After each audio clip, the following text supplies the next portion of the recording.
भोज के दरबार में एक सवाल उठा, ऐसा कौन सा कुआं है जिसमें गिरने के बाद आदमी बाहर नहीं निकल पाया। इस प्रश्न का उत्तर कोई नहीं दे पाया। आखिर में राजा भोज ने राज पंडित से कहा, इस प्रश्न का उत्तर 7 दिनों के भीतर लेकर आओ, वरना आपको अभी तक जो भी धन दिया गया है वह वापस ले लिया जाए तथा इस नगरी को छोड़कर आपको कहीं दूसरी जगह जाना हो। 6 दिन बीत चुके थे, राज पंडित को जवाब नहीं मिला। निराश होकर वह एक जंगल की तरफ गया। वहाँ उसकी भेंट एक गडरिये से हुई। गडरिये ने पूछा, आप तो राज पंडित हैं, राजा के दुलारे हैं, फिर चेहरे पर इतनी उदासी क्यों? यह गडरिया मेरा मार्गदर्शन करेगा। सोचकर पंडित जी ने कुछ नहीं कहा। इस पर गडरिये ने पुनः उदासी का कारण पूछते हुए कहा, पंडित जी, हम भी सत्संगी हैं, हो सकता है आपके प्रश्न का जवाब मेरे पास हो, अतः निसंकोच कहिए। राज पंडित ने प्रश्न बता दिया और कहा कि अगर कल तक प्रश्न का जवाब नहीं मिला तो राजा नगर से निकाल देगा। गडरिया बोला, मेरे पास पारस है, उससे खूब सोना बनाओ। एक बोझ क्या, लाखों बोझ तेरे पीछे घूमेंगे।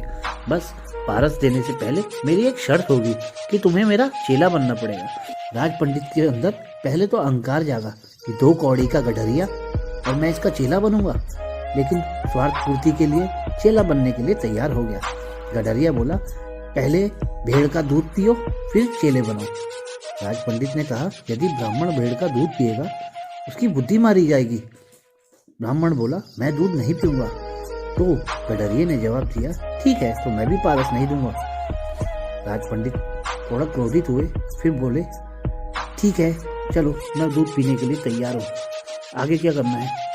फिर गडरिया बोला, अब तो पहले मैं दूध को झूठा करूंगा, फिर तुम्हें पीना पड़ेगा। राज पंडित और ज्यादा क्रोधित हुए। गडरिया बोला, अब तो पहले मैं दूध झूठा करूंगा, फिर तुम्हें पीना पड़ेगा।